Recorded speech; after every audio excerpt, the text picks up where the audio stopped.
시청자 여러분 안녕하십니까. 이문수의 정상회담 2부 시작하겠습니다. 이제 마크롱 프랑스가 좀 시끄럽습니다. 이제 올림픽이 끝나고 이제 본격적으로 이제 아마 내부적인 갈등이 진짜됐던 것인데요. 이른바 마크롱이 내세웠던 기업 친화적인 개혁, 연금 개혁 지금 좌우파 모두 반대하고 있습니다.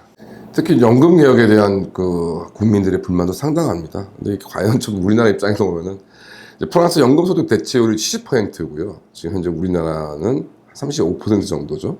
그러니까 이런 70% 연금소득 대체율은 독일보다도 압도적이라고 합니다. 더군다나 상상도 할 수 없는 기업 규제, 좌우파 모두 기업 규제로 이제 모든 많은 기업들이 국외로 탈출했고, 그러다 보니 당연히 엄청난 재정 적자에 시달리고 있음에도 지금 현재 마리 르펜이 이끄는 우파, 반대쪽의 사회당 계열의 이제 좌파도 모두 이제 재정 적자를 확대하겠다 주장하고 있습니다. 프랑스가 망했던 거는 한두 해번이 아니죠. 19세기 이후에만 봐도 나폴레옹이 몰락함에 따라서 굉장히 큰 위기에 봉착을 했었고, 이렇게 저렇게 또 혼란 속에서 이제 이른바 나폴레옹의 조카가 제2제정이라는 것을 만들어서 이제 호울 좋은 짓거리를 하다가 1870년 이제 프로이센한테 된통당해서 아주 황제가 포로를 당하는 끔찍한 일을 당합니다. 또 그 직후에 이제 파리에서 좌파들이 붕괴해서 세계 최초의 사회주의 정체를 할 수 있는 파리 꾸민이 나오고, 이 파리 꾸민에 대해서 프로이센 군뿐만 아니라 프랑스의 이제 우파 세력들까지 이제 공격에 가세하고 엄청난 이제 피를 흘렸습니다. 내전으로.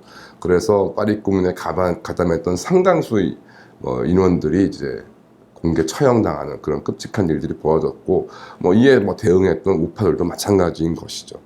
그럼에도 불구하고 프랑스는 이제 이런 위기가 있을 때마다 곧바로 회복을 합니다. 경제력으로 회복을 합니다. 이 뒤에 다시 말씀드리겠습니다만, 프랑스는 대한민국보다는 여러 가지 여건들이 너무너무 좋거든요. 그러다가 이제 1차 대전의 베르장 전투를 맞이합니다. 1차 대전 같은 경우도 이제 이 1870년 보불 전쟁의 패배를 복수하겠다는 일념이 프랑스는 컸고요. 그럼에도 불구하고 독일에 비해서는 현저히 포병 및 기관총 화력이 부족했습니다. 그런 상황에서 이제 베르덩에 이제 독일군이 미끼를 던지면서 이제 엄청난 공격을 해오니까, 이런 모든 열세에도 불구하고 병사들을 갈아 넣는, 또 이 전투가 시작되기 직전에 이제 프랑스군 총지휘부는 상황을 오판해서 오히려 베르덩 지역에 있던 여러 가지 무기나 병력들을 빼내는 치명적인 실수를 범합니다. 그럼에도 불구하고 조국의 땅을 한치도 빼앗길 수 없다는 그런 구호로 병사들을 죽음의 사지로 이제 몰아넣었고요. 약 수개월, 6개월도 제대로 진행되지 못했던 그 전투에서 무려 40만 명에 달하는 프랑스의 젊은이들이 죽거나 다쳤습니다. 정말로 1차 대전을 통해서 프랑스는 완전히 한 세대가 날아가 버리는 끔찍한 피해를 보았습니다. 그럼에도 불구하고 베르덩 전투에서는 프랑스가 독일을 상대로 영웅들의 희생 등을 통해서 전투에서는 승리를 합니다. 그런데 이 끔찍한 희생을 두고 그 다음에 1917년에도 프랑스군 총지휘부는 또 인명을 갈아넣는 작전들을 수행을 합니다. 베르덩 전투같이 끔찍한 경우도 견뎌내었던 프랑스 군인들이 참다 못해 대규모로 반란을 일으킵니다. 이것을 이제 수습했던 사람이 이제 2차 대전에 이른바 나치에 부역했다는 비난을 받고 있는 페탱입니다. 그러니까 이 사람이 왜 그 2차 대전에 나치와 협력을 했는지가 이 베르덩 전투와 같은 끔찍한 전투를 하면 일면 이해가 안 되는 것은 아닙니다. 이후에 이제 이러한 끔찍한 기억을 다시 반복하지 않기 위해서 마지노선을 구축을 합니다.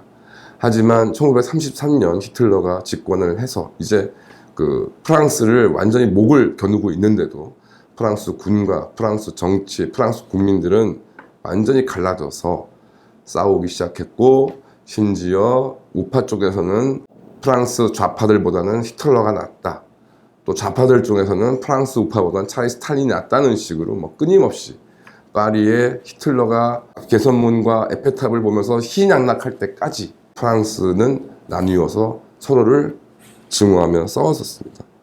그 과정에서 시간만 허비하고 군을 약화시키고 징집 기간을 줄이고 온갖 기회들을 다 시간을 놓쳐서 썼습니다.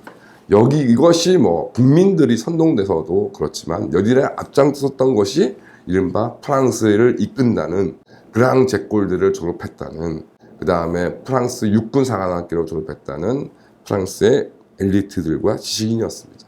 그러다가 이제 이런 패망을 통해서 다시 이제 나라를 되찾고, 끔찍한 또 레지스탕스의 희생을 통해서 나라를 되찾고 이제 새로운 프랑스가 열렸는데, 또 이 프랑스는 내부적으로 어마어마한 투쟁을 전개를 했고, 이러한 와중에 인도차이나 전쟁에서 패전하고 알제리에서 반란이 일어나고, 이 반란을 수습하기 위해서 드골이 등장했는데, 드골이 알제리를 또 독립시켜준다는 이유로 프랑스 군의 일부, 특히 외인 부대 중심으로 한 일부 세력이 드골을 암살하려고 하는 끝없는 혼란이 있었습니다. 드골에 대해서 여러 가지 뭐 호감, 비호감이 나올 수 있습니다만, 이렇게 2차 대전 패전으로 완전히 회복하지 못한 프랑스를 또 수습을 해서 핵무장을 하고 나름의 과학기술을 발전시키는 성과를 보였는데, 이제 빌어먹을 1968년 5월에 프랑스본 베이비 분사들이 모든 권위를 부정하겠다, 모든 것들을 부정하겠다는 것을 내세우면서 정신병적인